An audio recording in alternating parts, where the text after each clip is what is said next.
Hey everybody, this is Joe Bullis for MELS 604.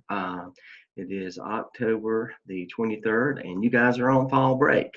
And so, in lieu of our scheduled online class, not to interfere with your fall break plans, I'm doing this pre recording for what we would have discussed had this been a regular class. And that is the CAP Task 1 and task 2, and I also want to do a little bit of a follow-up on task stream.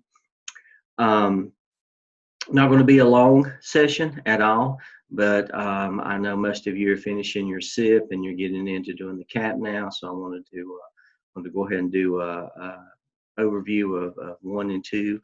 After you watch this recording, if you have any questions concerning CAP task 1 and task 2, or anything dealing with task stream or anything else, of course, for that matter, just be sure and reach out to me by email. I have been traveling back and forth to a state conference this week. This time of year, I'm on the road quite a bit, being the different responsibilities that I have in my district. A lot of people have their fall conferences and fall meetings this time of year, so I'm back and forth to Raleigh or Greensboro quite often. So I will be getting back on the road early in the morning. So it makes it a little more difficult to respond to email. But Friday, as always, I'll try to make sure everyone's in good shape for the weekend, where you can have all your questions answered and also have any feedback that you need given at that time. But send me an email anyway, because during lunch, of course, I do check my email then, and I can check it once I get home in the evenings. I'll try to respond to anything pertaining to questions that you have or emails that you send me. All right, so on CAP Task 1, this is just more of an analysis on the climate and culture. The official title of this is a cultural competence analysis, called the CAP, Cultural Advocacy. I'm trying to remember. That was task 3 that said the competency analysis. But try to remember I've dealt with them so much and used the acronym so much, I can't remember what the actual title is. Cultural Advocacy Analysis Plan, I think, is what the CAP stands for.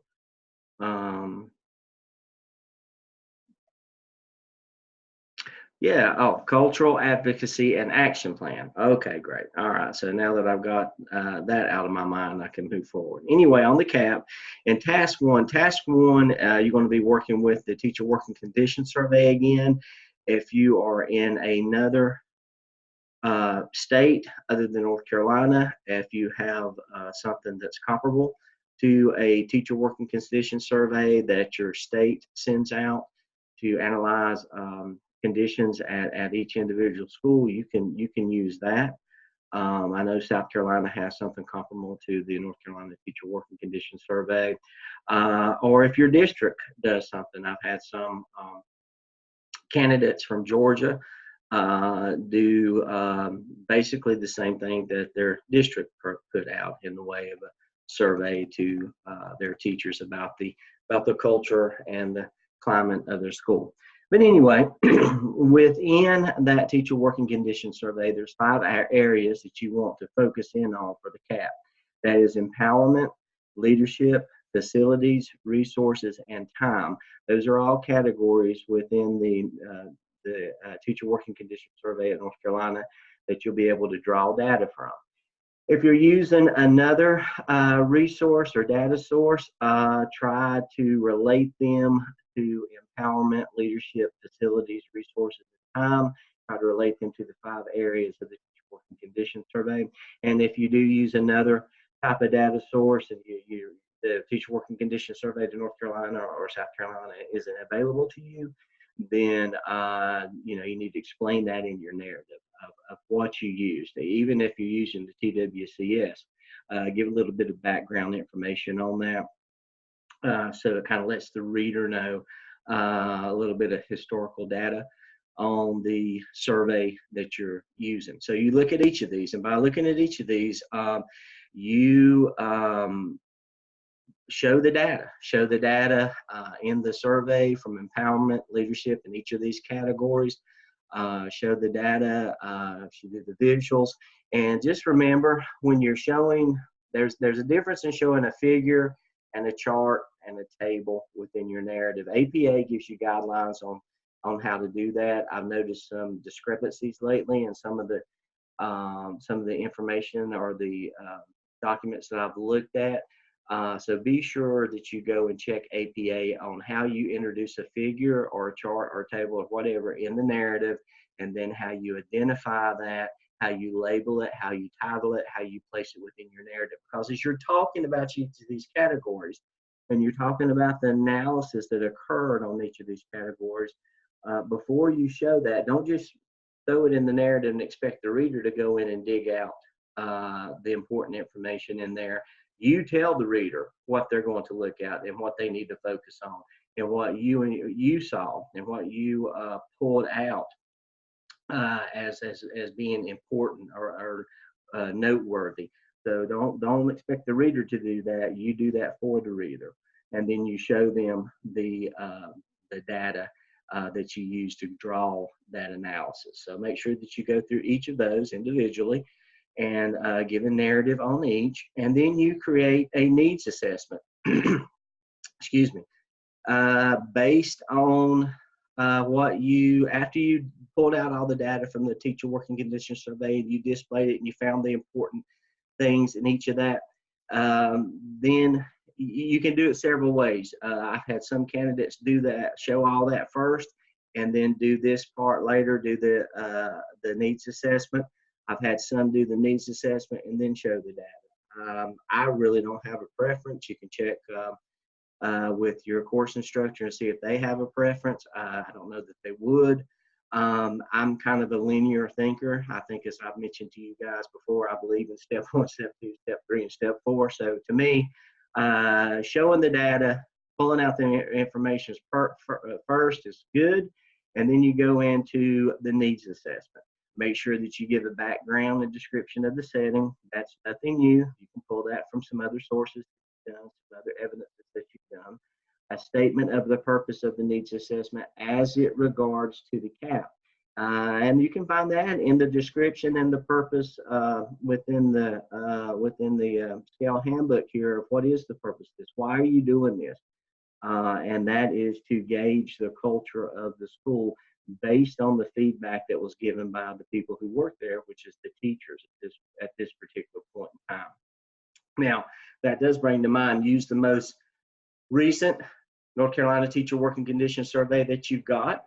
It is, if it's outdated or whatever survey you may have, use the most recent that you can find. If it's a little dated, make sure that you tell that in your narrative. If a lot of that information is about an old principal and you've got a brand new principal, so doesn't really correlate, or doesn't really, or is not really applicable to the new administration on hand, still share the information, still do a needs assessment, make sure that you point that out in the narrative. I've had some candidates who've had a consolidation and 2 schools became 1 school. And so there's not any teacher working condition survey on that 1 school. It may have Orange School and Apple School were closed, and they came together to form Grape School and consolidated. So Grape School doesn't really have any information at this point in time on the culture of that particular school because they're brand new.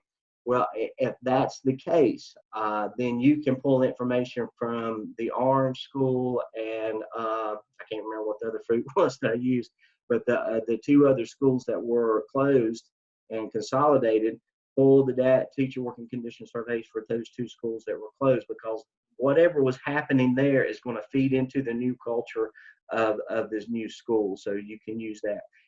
If you're in that kind of situation and you need some more clarification on that or a little more guidance, let me know. I'll be happy to talk with you individually about that. All right, so who helped you to do the needs assessment? Now you can go through and pull all the the data yourself and kind of highlight what the data says yourself. But then you're going to have a team come together to help you with the needs assessment.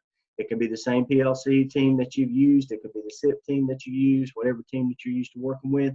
Just have them go through and help you conduct the needs assessment in relationship to these 5 categories here on the teacher working condition survey that you used. What did your team find out as a group?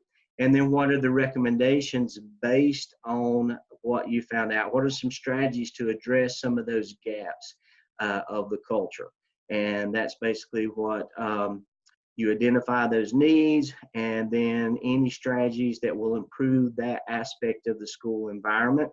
It could be scheduling, it could be facility updating, it could be more opportunities for teachers to share in the decision making, or more opportunities for them to collaborate.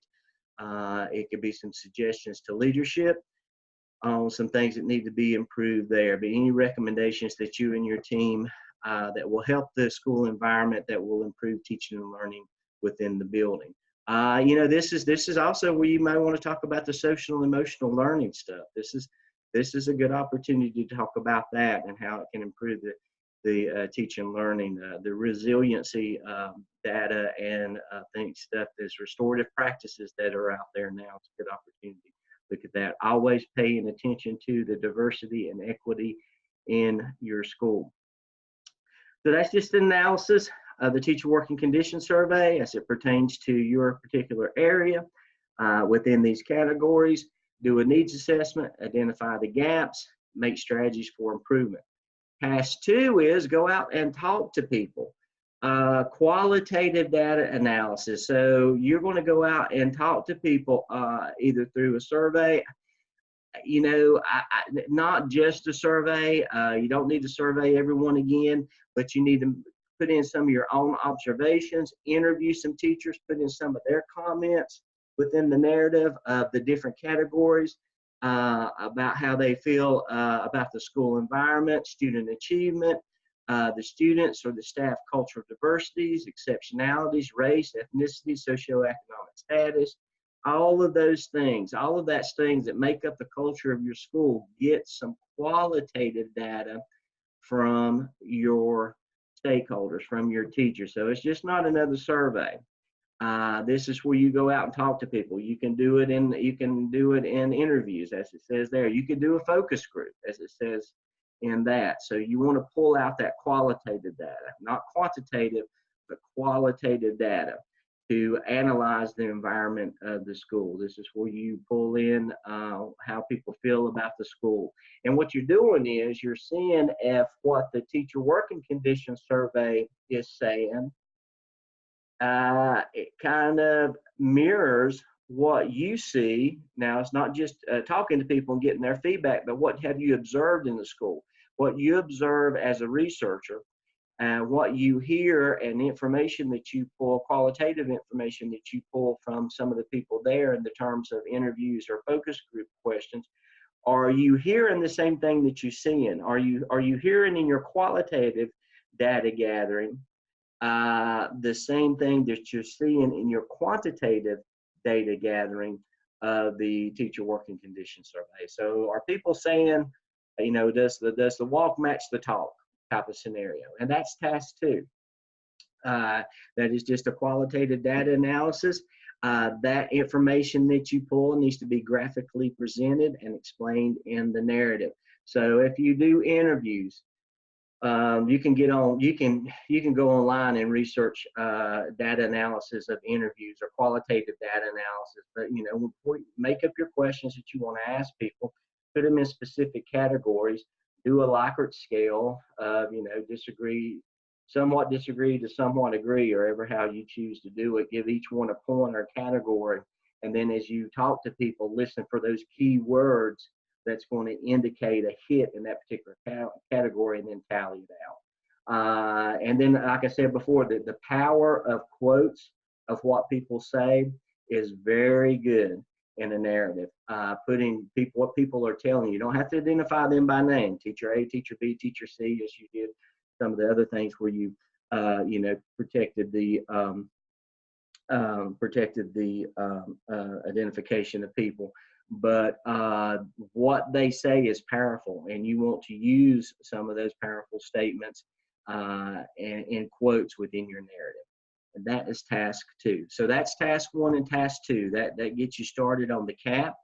If you have any questions about that, let me know. I want to move on to the task stream at this point in time. Just to kind of touch base with you, do a quick review. I'll give you a little information in task stream. Be mindful that you're in MELS 604. So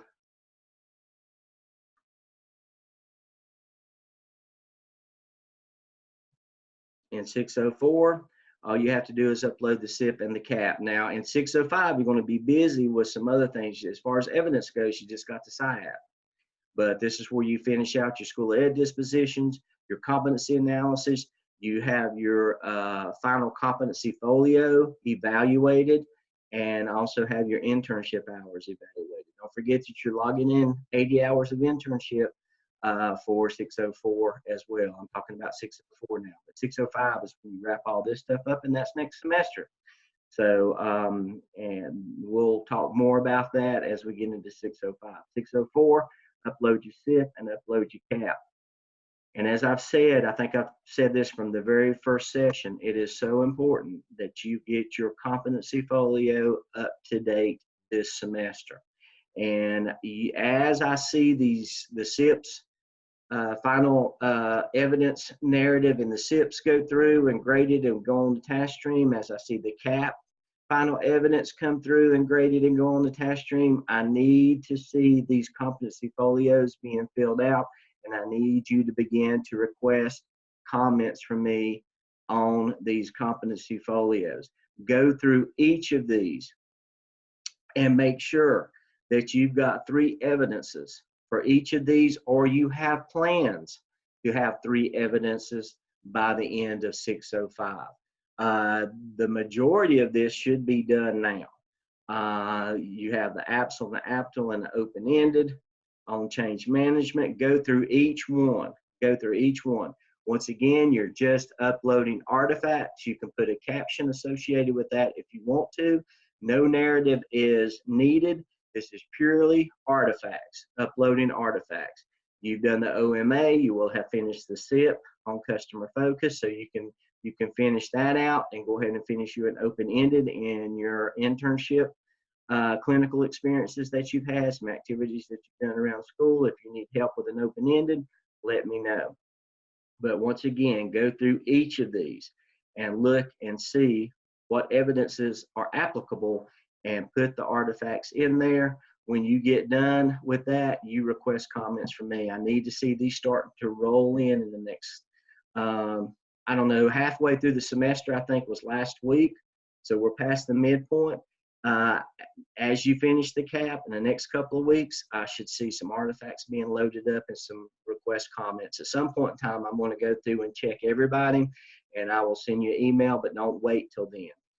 Go ahead, and as you're wrapping up the CAP, you're waiting on feedback from me, you can spend an hour or whatever going in and finding your artifacts and putting them up here. If you've kept up with this all through the MELS 601 through 603, then you're in good shape. If you haven't done this yet, then you need to go ahead and get started now on this. If you have any questions about that, or you need some help with it, just contact me.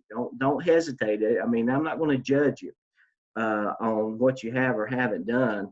I just want to make sure that you get in a good shape for 605. I don't want anything to delay or hinder you from graduating and get your licensure, because you've spent enough money, you've spent enough time. You need to be done at the end of 605. So contact me if you need help with this. But if, like I said, if you haven't started on this, you need to go ahead and start on it as you're wrapping up the SIP and the CAP. If you have kept up with it from the past courses, then you're probably in good shape to hold out till you finish the SIP and the CAP, and then you can start pulling those artifacts over. All right, so that's it. That's all that I have. I hope you guys are enjoying your fall break. I hope I got a little bit of off time and a little bit of a downtime in there. the leaves are turning. I noticed today on the drive home from the conference, so it's real pretty out there. So enjoy the fall. Have a plan. Stay on track for finishing up 604. I'm going to also be looking at grade points and grade center over the next several days. And if I feel like you're at a point where we need to have a conversation about plans to finish the semester, I'll be contacting you individually. So just kind of take a look for yourself and have a plan. If you're a little bit behind, have a plan on how you want to finish up in the next as we approach the last part of this semester. So as I said, we want to be in good shape when we hit 605. We want 605 to go smooth, straight on to graduation, straight on to licensure. And then if you're looking for a job at that time, straight on into school administration. As always, I'm here to help. Contact me if you need me. I hope you and your family stay healthy and safe, and God bless you all.